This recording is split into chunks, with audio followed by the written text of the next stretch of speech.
Veto power छोड़ो, RIC हुआ active, UN की पावर खत्म। अब कोई नहीं पूछेगा यूनाइटेड नेशंस को। जी हाँ दोस्तों, रिसेंट में कुछ बड़ी घटनाएं हुई हैं जिनके बारे में हम आपको बताएंगे, लेकिन उससे पहले अगर आपने हमारे चैनल को सब्सक्राइब नहीं किया है तो प्लीज़ हमारे चैनल को सब्सक्राइब करें, क्योंकि यह आपके लिए एक सेकंड का काम है, लेकिन इससे हमारी बहुत बड़ी मदद होती है। तो दोस्तों, रिसेंटली सितंबर 11-12 तारीख के बीच में जब भारत के national security adviser Ajit Doval ji पहुंचते हैं व्लादिमीर पुतिन से मिलने। जी हाँ दोस्तों, वहां पुतिन की मौजूदगी के बीच सेंट पीटर्सबर्ग में रहते हुए Chinese foreign minister Wang Yi के साथ भी उनकी मीटिंग होती है। मतलब रूस भी था, चीन भी था और भारत भी था। उसके बाद क्या होता है, यह अगला स्लाइड देखिए। भारत से जयशंकर जी कहते हैं 75% डिसएंगेजमेंट प्रॉब्लम सोल्व हो गया है भारत का चाइना के साथ, और अचानक से चाइना की आर्मी लद्दाख से पीछे हट जाती है। मतलब पुतिन बीच में आए और चीन की आर्मी जो भारत की धरती को एक एक इंच करके हड़पने की कोशिश कर रही थी, सलामी स्लाइसिंग टेक्निक के चलते वो पीछे हट जाती है। अब आप पूछेंगे यह हो क्या रहा था। दोस्तों, यह सब कुछ इसलिए हो रहा था क्योंकि दुनिया में पावर सेंटर्स अब वाकई में बदलने लगे हैं, जिसके बारे में दशकों पहले बात की जाती थी कि एक वक्त आएगा जब गोरों के द्वारा चलाया जाने वाला वर्ल्ड ऑर्डर, जिसे अमेरिका ने बनाया है, अमेरिका ही है जिसने वर्ल्ड बैंक के ऊपर अपना स्वामित्व रखा है। अमेरिका का ही स्वामित्व है इंटरनेशनल मॉनेटरी फंड यानी आईएमएफ के ऊपर, जो दूसरे देशों को लोन देता है। सब पर तो वही चढ़कर बैठा है। लेकिन लोग बोला करते थे आज से 2-3 दशक पहले कि एक वक्त आएगा जब पावर जो है उसकी कमांड भारत की तरफ आएगी, यानी एशिया की तरफ आएगी,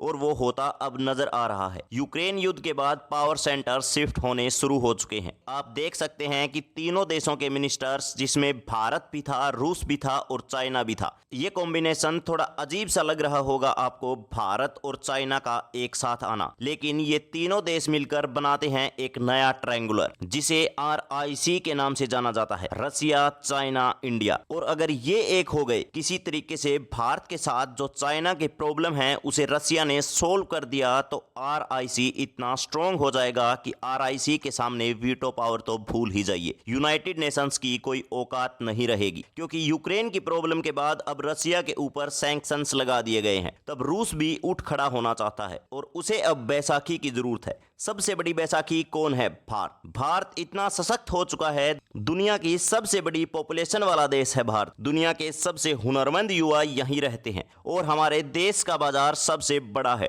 दूसरी तरफ चाइना, जिसे मैन्युफैक्चरिंग हब कहा जाता है। इन दोनों का साथ अगर रसिया ले ले तो दुनिया की 40% आबादी आरआईसी के अंदर आ गई, और सबसे बड़ा जीडीपी का चंक। भारत की जीडीपी तेजी से आगे बढ़ रही है, चाइना मैन्युफैक्चरिंग हब दुनिया का, और रूस इतनी बड़ी मिलिट्री पावर। ये तीनों मिल जाएं तो इनकी काट पॉसिबल नहीं है, और ये तीनों मिलने वाले हैं, उसके संकेत हमने आपको बता दिए। और अब हम आपको जो बताने वाले हैं वो आपके होश उड़ा देगा। कैसे यूनाइटेड नेशंस को काउंटर करने वाले हैं ये देश। देखिए, हाल ही में आरआईसी यानी कि रसिया, इंडिया, चाइना ग्रुपिंग ने दुनिया का ध्यान खींच लिया है। आरआईसी का एक ही मकसद है, मल्टीपोलर वर्ल्ड ऑर्डर को प्रमोट करना, जो वेस्टर्न लेड पश्चिमी देशों के नेतृत्व वाले ग्लोबल ऑर्डर को सीधे चुनौती देगा। आइए समझते हैं कि आरआईसी का मिशन क्या है और यूएन और वीटो पावर को कैसे काउंटर कर सकता है आरआईसी। यूएन में सुधार की मांग भी उठा सकते हैं। यूनाइटेड नेशन सिक्योरिटी काउंसिल में सुधार यानी कि रिफॉर्म जरूरी है, ताकि वो मौजूदा वैश्विक वास्तविकताओं का प्रतिनिधित्व कर सके। देखो, जब बना था यूएन उस वक्त दुनिया की 5 सबसे उभरती इकोनॉमी कोई और थी, लेकिन अब ऐसा नहीं है। अगर यह बात पीएफ मेंबर कर दें, पीएफ यानी परमानेंट 5 मेंबर, परमानेंट 5 मेंबर में से 2 मेंबर रसिया और चाइना हैं यूएन के।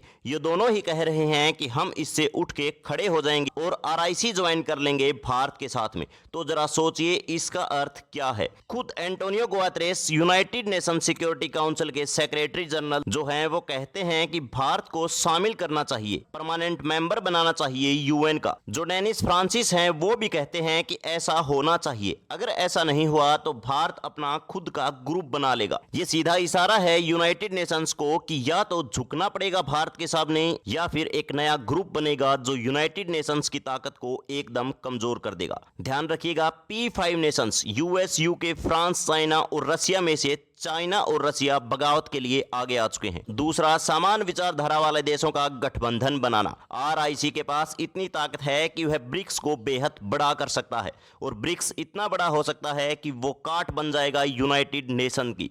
दूसरी चीज, आरआईसी अगर बन गया तो इससे बहुत ज्यादा धक्का पहुंच सकता है यूनाइटेड नेशंस को।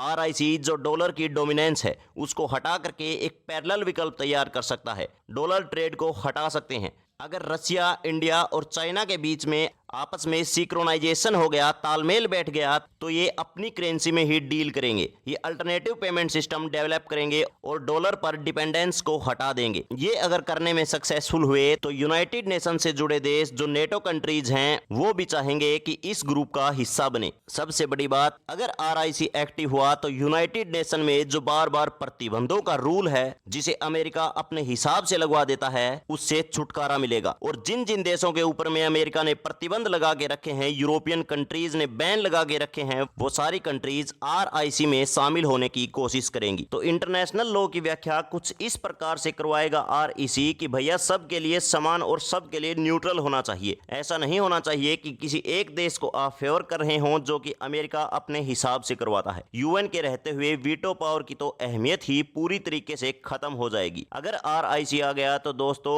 आरआईसी पूरी ताकत से सामने आएगा। जिस तरीके से अजीत डोवाल वहां पहुंचे थे, वहां रूस के राष्ट्रपति व्लादिमीर पुतिन मौजूद थे, वांग वी मौजूद थे, चाइना के फॉरेन मिनिस्टर। अब अगर ये तीनों देश मिलकर साथ आ जाते हैं तो सोच के देखिए, रूस और चीन दुनिया की सबसे बड़ी सैन्य शक्तियों में से एक है और भारत इन दोनों को पछाड़ने के लिए बस लाइन में ही खड़ा है। और ये तीनों ही न्यूक्लियर संपन्न देश हैं। सोच के देखिए, अगर इन तीनों के बीच सैन्य संगठन हो गया तो नाटो की क्या ही बिसात और क्या ही औकात होगी। जब नाटो ही नहीं रहेगा तो यूएन कहां से बचेगा? क्या लगता है आपको दोस्तों? नीचे कमेंट सेक्शन में लिखकर जरूर बताएं और जितना हो सके इस वीडियो को शेयर करें। धन्यवाद।